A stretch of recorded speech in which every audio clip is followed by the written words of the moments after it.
Welcome sa channel natin, QuickBooks Pinas. This channel is dedicated para dun sa gustong matuto ng QuickBooks online. Meron tayong course outline dyan mga boss, madami-dami pa yan. Tsaka meron tayong module binibigay every video. So I'm sure marami kayong matutunan dito mga boss. Tambay lang kayo sa channel natin. At saka pwede nyo siyang ma-access anytime. Basta meron lang kayong internet, visit nyo lang channel ito natin sa YouTube. So promise ko sa inyo mga boss, marami kayong matutunan dito. So kompleto na po lahat. Kailan nyo pa sisimulan? Let's go!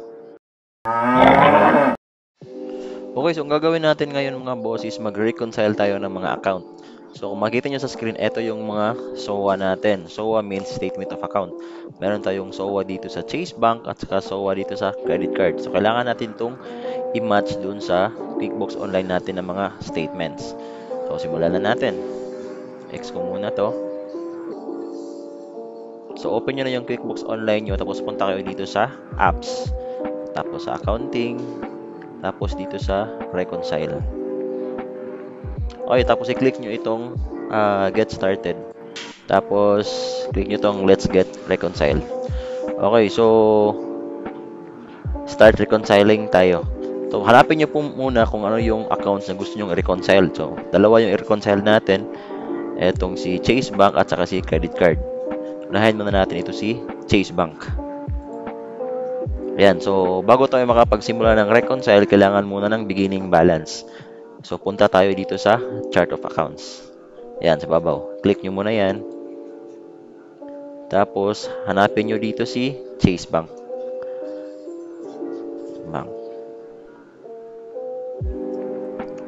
Ayan, so eto yung double click nyo lang to. Tapos, hanapin nyo yung ginawa natin na journal entry. So, eto yun. So, double click nyo lang ha. Tapos, dito, makikita nyo parang may check dito na tab. Click nyo lang itong bakante dito. Ayan. So, i-click nyo yan hanggang mag-appear yung letter R. So, C means clear. Click nyo isa. So, R. So, ibig sabihin sa R is reconcile. So, save natin. Click nyo lang itong yes.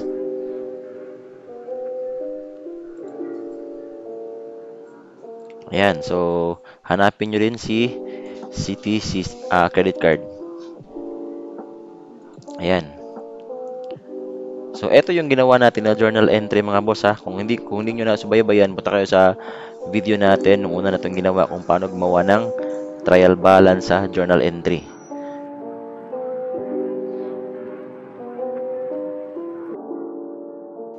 Ayan, so click nyo lang to. So, wag nyong pindutin dito ha. Dito lang kayo sa box.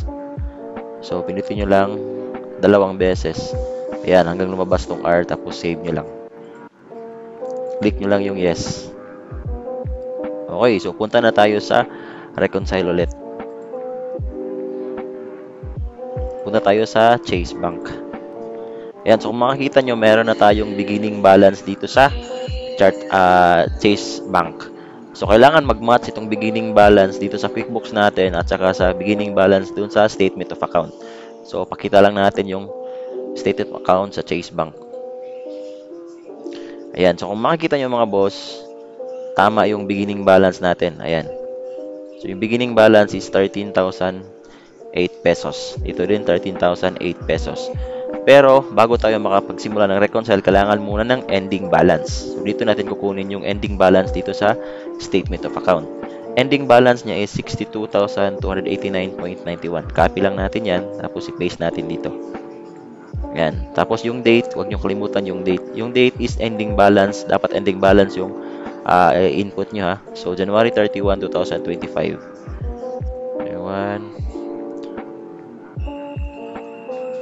Ayan.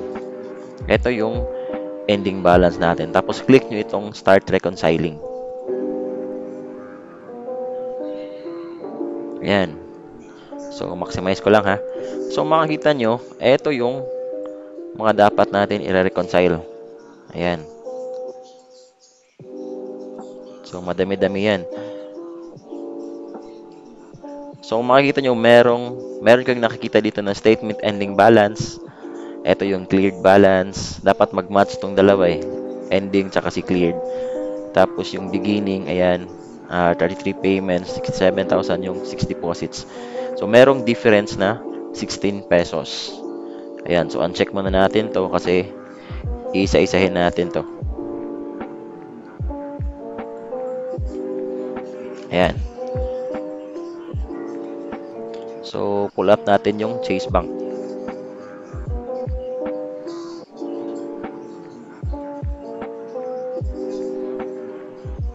Ayan. Dito tayo. So, kailangan lang natin ibangga ditong sa QuickBooks versus sa statement of account. So, halimbawa, kung meron dito sa Chase Bank tapos wala dito sa QuickBooks, kailangan natin siyang gawa ng transaction. On the other hand, kapag meron dito sa QuickBooks tapos wala sa statement of account, kailangan masunod is yung statement of account. So, kailangan natin i-delete dito sa QuickBooks. So, isa-isahin muna natin. So, first transaction is itong 87.88. So, lagyan na ng marker para hindi kayo malito ha. Gusto ko na yellow. Yan. So, 87.88 ito. Sunod is 10,000. Ito. So, para hindi kayo malito, lagyan nyo ng marker. 16.04 ito. Marker. 53.27 ito. Ayan. Tapos, yung 300 pesos, ito. Ayan. Susunod itong 10 pesos. Hanapin natin. Ito. So, huwag kayong malito sa mga sign ha. Ibig sabihin kasi ng mga sign, halimbawa, negative, ibig sabihin yan, expenses yan. So, dito namang walang positive, ibig sabihin, receive yan. No? So, baka malito lang kayo sa mga sign. Susunod itong 131.3. 30. Ayan. Susunod itong 175.25. Ayan. Susunod itong expenses na 2519. Hanapin natin to. Ito. 2519.03. Susunod itong 2529.58. Ito. Highlight lang natin to. Susunod itong 57.2. Ayan. Susunod itong 129. Hanapin natin ito sa 129. Ayan, 129.69. Susunod itong 74.11.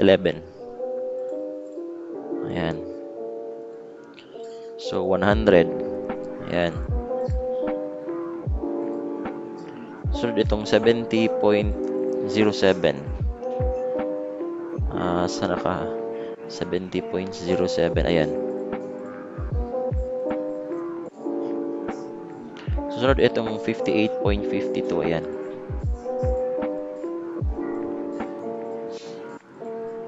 $7,500. Ayan. Click natin yan. Susunod itong 75.87. So, napapansin nyo, bumababa yung digit dito kasi nga na-reconcile natin yung ibang accounts. Kaya nagdi-difference siya dito. Susunod itong 1,500. 1,500, saan ka na?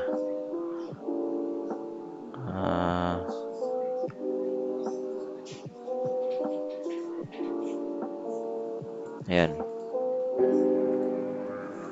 So, double check nyo lagi yung mga transaction yung mga boss ha. 97.98. Ayan. 24.84. Ayan. Susunod itong 13,000. Ayan. Susunod itong 92.86. Susunod itong 23.98. Susunod itong 9.99. Then 19.26. Etong 96.3. Ayan. 105.16. Ayan.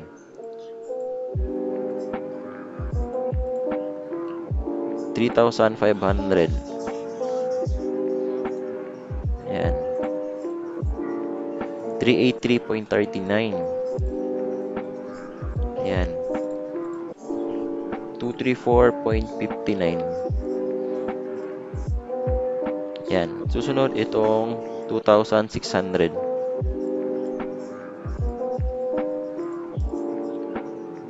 Tapos 35,000. Susunod itong 16.04. So, asan tong 16.04 na to? May nakaligtaan nata tayo.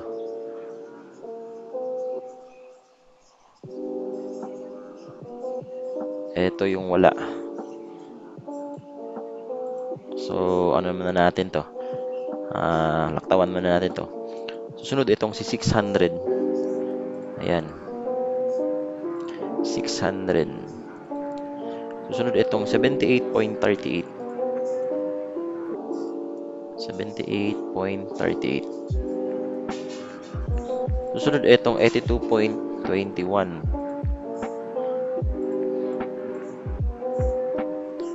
Tapos si 10. Parking fee. Susunod itong 1959.78. Eto, so dalawa. Ibig sabihin, ito mga boss is nag-duplicate yung transactions. Ibig sabihin, kailangan nating i-delete yung isa. So makikita nyo mga boss, dalawang account niya, pero dito, ang nakalagay dito is bank transfer from Christopher Brown. So ito yung isusundin natin, bank transfer from Christopher Brown. Tapos itong 2,500 galing kay Zelle.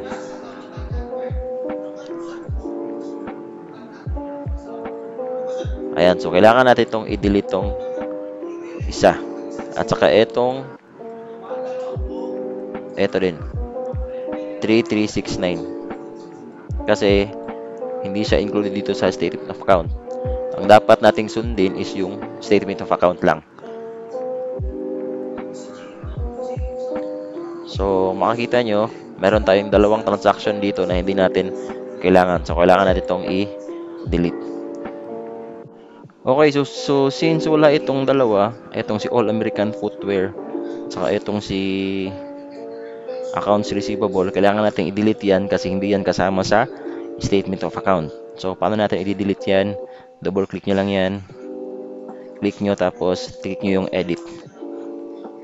Tapos, dito sa more, tapos click nyo yung delete. Ayan. So, na-delete na yan. So, nawala na yung isa. Ito na lang yung natitira. So, delete nyo yan. Click nyo lang. Tapos, click nyo tong edit. And then, click nyo tong more. Tapos, delete yung transactions. Yun. So, kung makikita nyo mga boss, kompleto na lahat ng transactions dito. Ayan, naka-check na lahat. Pero, may isa pa tayong concern. Kasi nga, etong si 16.04 back transfer fee is hindi natin mahanap dito sa QuickBooks. So, gaya ng sinabi ko dito, kapag mayroon dito sa statement of account, tapos wala sa QuickBooks, is gagawa natin siya na transaction. On the other hand naman, kapag mayroon dito sa QuickBooks account, pero wala dito sa statement of account, kailangan natin siyang i-delete yung transaction dito sa QuickBooks. So, hopefully, naintindihan nyo yun mga boss, no? So, kailangan natin gawa ng transaction itong 16.04. Okay, so gawa tayo ng transaction para mag-match itong difference na 16.04. Punta kayo dito sa plus sign, then dito sa expense. Ayan, so pull up ko lang yung ginawa natin na yung naka-Excel file na SOA. Ayan. So, ito yung gagawa natin ng transactions. So, who did you pay? Chase Bank. Chase Bank tayo. Ayan. So, payment account, Chase Bank. So, sa date, be mindful kayo sa date. Yung date kasi is January 20. So, hanapan lang natin yan. January 20. Ayan. Yung category niya is bank charges natin yan. Tapos, bank transfer fee. Ayan. Yung amount is 16.04. 0.04. Ayan. So, ito na yung i-match natin para mag-match na yung QuickBooks natin at saka sa statement of account. So, save and close lang natin yan. Ayan. So, maximize ko lang. So, nagawa na natin ng transaction, 16.04. So, dito kayo, balik kayo dito, tapos i-refresh nyo. So, ayan. So, hanapin nyo yung ginawa nating transaction na 16.04. Ayan. So, eto na. Click lang yan. Yun. So, nag-automatic na balance yung ano natin. QuickBooks account, tapos yung statement of account. Tapos, ang gagawin nyo dyan is finish now nyo. Click nyo itong finish now. You reconcile this account, okay? Ayan. So, ibig sabihin na reconcile na natin itong Chase Bank. Pero, in real life, kailangan nyo ding i-attach yung statement of account dito sa Chase Bank. So, punta kayo dito sa history by account. And then, ayan. So, hanapin nyo ito sa Chase Bank. So, at click nyo itong attach. Tapos, hanapin nyo yung naka-Excel file natin na statement of account. Para kung may gusto kayong balikan is maano nyo agad, pabalikan nyo agad. So, Chase Bank, open nyo lang. Medyo mahina yung internet ko mga boss ha. So, patience muna tayo. Ayan. So, na-download na daw yung SOA ng Chase Bank. So, click nyo lang done. Ayan. So, meron na kayong attachment dito sa Chase Bank. Okay? So, last na i-reconcile natin is etong credit card. So, tapos na tayo dito sa Chase Bank. Dito naman tayo sa credit card. CTCC. Ayan. Again, so meron na tayong beginning balance. Kung paano kunin itong beginning balance, punta kayo dun sa ginawa natin na journal entry, yung chart of accounts, yung kanina, balikan nyo lang yung video. Tapos, kailangan natin ng statement ending balance. So, punta tayo sa etong ginawa natin na yung na-download natin na SOA sa credit card. Ayan. Ayan. So, yung dapat ulit, kailangan mag-match itong beginning balance at saka sa beginning balance dito sa SOA o statement of account. So, match naman yung dalawa, 10,385. Dito din, 10,385. So, kailangan natin i-copy itong ending balance niya na 10,805.94. Copy lang natin yan, tapos lagay natin dito sa ending balance. Tapos, yung date naman, ending balance is January 31, 2025. Hanapin lang natin yan. January 31. Yan, January 31, 2025. Tapos, start reconciling na natin. Maximize ko lang. Ayan, so automatic na balance yung statement of account natin at saka dito sa QuickBooks. So, wala na tayong i-reconcile. Tapos, i-click nyo lang itong finish now. Click nyo lang itong done.